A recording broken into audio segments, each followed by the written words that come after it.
अहिल्यानगर शहरामध्ये आयोजित करण्यात आलेल्या 17व्या शब्दगंध साहित्य संमेलनाची उत्साहपूर्ण वातावरणात सांगता झाली आहे। शब्दगंध साहित्य परिषदेच्या वतीनं आयोजित करण्यात आलेल्या 17व्या राज्यस्तरीय शब्दगंध साहित्य संमेलनाची स्वर्गीय अरुण काका साहित्य नगरीत सांगता झाली आहे।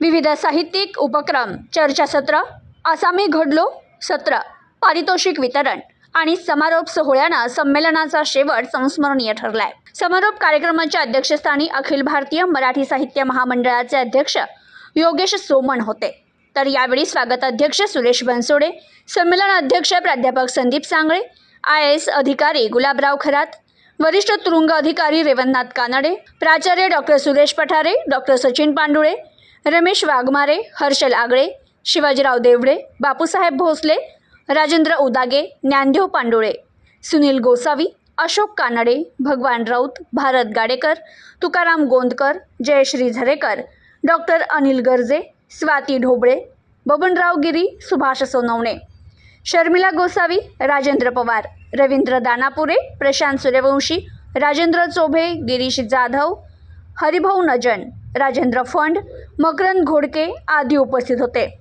तर कार्यक्रमाची सुरुवात शाहीर भारत गाडेकर यांच्या माणसाला वंदन या गीतानं झाली। त्यानंतर सुनील गोसावी यांनी प्रास्ताविकातून संमेलनाच्या वाटचालीचा आढावा घेतला। अध्यक्ष योगेश सोमण आणि स्वागत अध्यक्ष सुरेश बनसोडे यांच्या हस्ते विविध क्षेत्रातील मान्यवरांचा यावेळी गौरव करण्यात आला। तसेच शब्दगंध साहित्य परिषदेच्या वतीने स्वागत अध्यक्ष सुरेश बनसोडे यांचा सपत्नीक सत्कार करण्यात आला। अध्यक्षीय भाषणात सोमण यांनी आजच्या बदलत्या सामाजिक परिस्थितीवर भाष्य करताना सांगितलं की एका कुटुंबात जेवताना प्रत्येकाच्या हातात मोबाईल असतो, मात्र संवाद हरवत चाललाय। साहित्य संमेलन हे फक्त कट्ट्यासारखं न राहता जिवंत संवाद निर्माण करणारं व्यासपीठ झालं पाहिजे। कवी आणि साहित्यिकांनी लोकांसमोर येऊन सादरीकरण करावं। साहित्यामध्ये आलेली मरगळ त्यामुळे दूर होईल। पुण्यात होणाऱ्या 100व्या साहित्य संमेलनात युवक मोठ्या प्रमाणात सहभागी होतील, यासाठी आम्ही प्रयत्नशील आहोत। लेखणीला मिळणारा प्रतिसाद पाहता भविष्यात शब्दगंध साहित्य संमेलनात युवकांची उपस्थिती मोठ्या प्रमाणात दिसेल। तर स्वागत अध्यक्ष सुरेश बनसोडे म्हणाले, स्वर्गीय अरुण काका जगताप यांच्या स्मरणार्थ आयोजित करण्यात येणारे शब्दगंध साहित्य संमेलन हे आमदार संग्राम जगताप यांच्या पुढाकारातून अविरतपणे पुढे चालू राहणार आहे। यावेळी सूत्रसंचालन शर्मिला गोसावी यांनी केलं। आणि अशोक कानडे यांनी केलं, तर आभार प्रदर्शन ज्ञानदेव पांडुळे यांनी मानले। त्यामुळे जे काही बोलायचं ठरवलेलं असेल त्याच्यात कायम माझी उलट सुलट काहीतरी उत्स्फूर्त नाट्यविष्कार सुरू होतं की आता मग हा विषय घ्यायचा का, आता तो विषय घ्यायचा का, ह्या विषयी बोलायचं का, अरे बापरे हा विषय संपून गेला। प्रमुख वक्ता म्हणून नक्की काय भूमिका मांडायची आणि विशेषतः अशा साहित्य संमेलनामध्ये जे 17 वर्ष सातत्याने गाव पातळीपासून ते शहराच्या पातळीपर्यंत ज्यामध्ये सहभाग आहे, एक व्यासपीठ म्हणून अनेक नवोदित कवी असतील, लेखक असतील, कथाकार असतील, ते व्यासपीठ वापरत असतील, त्या व्यासपीठावरून व्यक्त झाले असतील, अशा ठिकाणी आपण मार्गदर्शन काय करणार? जेव्हा मगाशी माननीय संमेलनाध्यक्षांनी असा उल्लेख केला की आपले मार्गदर्शक खरं तर मी चळवळीमधून, नाट्य चळवळीमधून समांतर रंगभूमीवर चळवळ करणारा, गेली 40 वर्ष चळवळ करणारा एक कार्यकर्ता आहे, कलाकार आहे, लेखक आहे, दिग्दर्शक आहे। त्यामुळे मार्गदर्शक वगैरे या भूमिकेमध्ये मी इथूनही पुढची 5 वर्ष येईन असं मला स्वतःला वाटत नाही। हा, मी माझे अनुभव नक्की शेअर करेन, मी संवाद साधण्याचा नक्की प्रयत्न करेन, कारण मुळात नाटक हा माझा मूळ काय म्हणतो आपण स्वभाव धर्म असल्यामुळे आणि संवाद हे नाटकाचं मूळ माध्यम असल्यामुळे मी संवाद नक्की साधेन, मार्गदर्शन वगैरे करणार नाही। आणि साहित्य संमेलनाच्या किंवा साहित्य परिषदेच्या व्यासपीठावरून ज्या वेळेला मी शब्दगंध साहित्य संमेलनामध्ये पाहुणा म्हणून येतो, त्यावेळेला बऱ्याचदा मी निरीक्षक म्हणून आलेला असतो, ना की मार्गदर्शक म्हणून. निरीक्षक या कारणाने की माझ्या मनामध्ये अनेक शंका, अनेक प्रश्न आहेत ते संमेलनाच्या आयोजनाबद्दलचे आहेत. म्हणजे ज्यावेळेला मी ही एवढी संख्या परिसंवादाला सुद्धा बघतो, त्यावेळेला मी एक मागं की तो संमेलन वगैरे मला माहीत नाही, कारण त्याचा अभ्यास करणारी काही एक वेगळाच कंपो असतो की जो फक्त संमेलनांचा अभ्यास करतो आणि त्याचा इतिहास जपून ठेवतो आणि त्यावरती चर्चा करतो.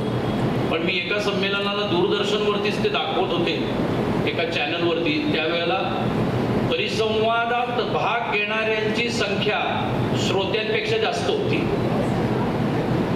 आणि त्यामुळे मग जो परिसंवादातला पहिला वक्ता उठला तो बाकीच्यांना असं म्हणला, मला असं वाटतं की मला धीर यावा म्हणून तुम्ही समोर बसावं. म्हणजे असलेले जे 6 जण होते त्यात तुम्ही 4 जण म्हणजे 10 जण, आणि मग एक जण उठलं तर निदान 10 जणांसमोर आपण बोललो असं वाटेल.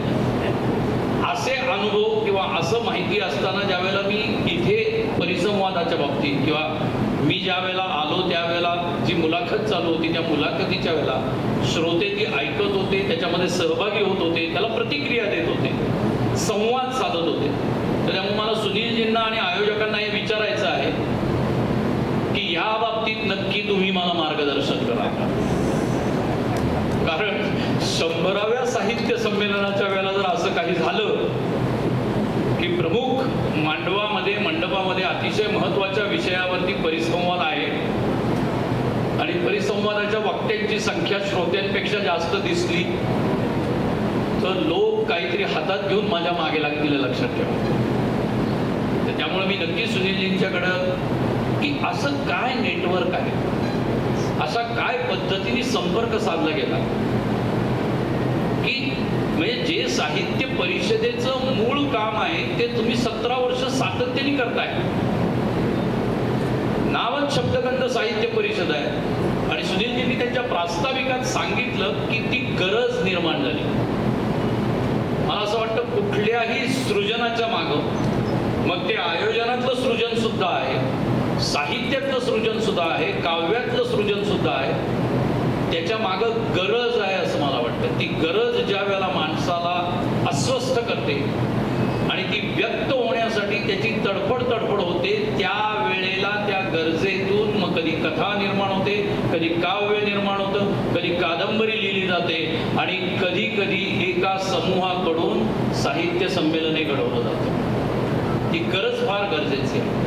ही गरज आणि ती गरज भागवण्यासाठी संवाद, मला स्वतःला असं वाटतं एक रंगकर्मी असल्यामुळे आणि नाटककार असल्यामुळे संवाद हा फार महत्त्वाचा आहे आणि तो नुसता पानांवरती 2 पात्रांमध्ये लिहिलेला संवाद नसावा, तर जे काही लिहिलं जातं त्याच्यामधून ऐकणारे व बघणारे आणि सादर करणारे व बोलणारे यांच्यामध्ये तो संवाद निर्माण व्हायला पाहिजे. 2 दिवसापासून आपण शब्दगंध साहित्य परिषदेच्या वतीने होत असलेल्या या साहित्य संमेलनामध्ये मोठ्या संख्येने सहभागी झालेला आहात. ज्या लोकांना ज्या क्षेत्रामध्ये इंटरेस्ट असेल असे सर्व लोक यामध्ये सहभागी झालेले आहेत. या सर्व कार्यक्रमाची व्यवस्था स्वतः सुरेश भाऊ आणि आमचे अध्यक्ष राजेंद्र उदागे यांनी दोघांनीही लक्ष देऊन केलेली आहे आणि त्यामुळंच या कार्यक्रमामध्ये जास्तीत जास्त संख्येने लोक उपस्थित आहेत. खरं म्हणजे कोणताही कार्यक्रम घ्यायचा असेल तर मुख्य अडचणी असते की समोर उपस्थित लोक असतील का. कोणत्याही मान्यवर व्यक्तीला बोलवायचं असेल तर त्याच्या समोर ऐकणारा श्रोता असेल का ही चिंता असते. परंतु या संमेलनामध्ये आणि एकंदरीतच आत्तापर्यंत आपले जे संमेलन झाले त्या संमेलनामध्ये आपल्याला तशी आवश्यकता फारशी करावी लागली नाही, कारण त्या वेळेचे संमेलनाध्यक्ष, त्या वेळेचे स्वागताध्यक्ष, उद्घाटक किंवा समारोपाचे प्रमुख पाहुणे हे सर्व आहेत आणि म्हणूनच या 2 दिवसामध्ये मोठ्या संख्येने लेखक, कवी, वाचक आणि श्रोते सहभागी झालेले आहेत. ग्रंथ वितरक यांचंही मोठं सहकार्य आपल्याला मिळालेलं आहे. काल पावसामुळं थोडीशी 2 दिवसाची शब्दगंध परिषद पार पडली, अनेक मान्यवर आले. कसा प्रतिसाद होता आणि काय झालं? शब्दगंधाचे राज्यस्तरीय 2 दिवसीय अधिवेशन संमेलन या ठिकाणी साहित्य अरुण काका, स्वर्गीय अरुण काका साहित्य नगरी जाधवलॉन येथे अतिशय उत्साहामध्ये पार पडले. यामध्ये राज्याचे कृषी मंत्री दत्तमामा भरणे, त्याचप्रमाणे शहराचे लाडके आमदार संग्रामभाई जगताप यांच्या हस्ते उद्घाटन झाले. त्याचप्रमाणे महापौर असतील, सर्व नगरसेवक असतील यांच्या उपस्थितीत हा कार्यक्रम झाला. त्याच्या दुसऱ्या दिवशी मी असा घडलो IS गुलाबराव खारत असतील, त्याचप्रमाणे पद्मश्री राईबाई पपेरे असतील यांच्या मी कसा घडलो हे एक भाग त्यामध्ये प्रकाशित झाला. त्याचप्रमाणे जे आपल्या अखिल भारतीय नाट्य परिषद आहे त्याचे अध्यक्ष जे निवडणूक झाल्यानंतर निवडून आल्यानंतर प्रथमच या कार्यक्रमासाठी उपस्थित राहिले ते योगेशजी सोमन, या सर्वांचे मी या आपल्या माध्यमातून आभार व्यक्त करतो व जो काही आम्हाला प्रतिसाद दिला त्याबद्दल सर्व साहित्यिकांचे, सर्व नगरकरांचे आपल्या माध्यमातून आभार व्यक्त करतो. Bureau report, news today 24, Ahilyanagar.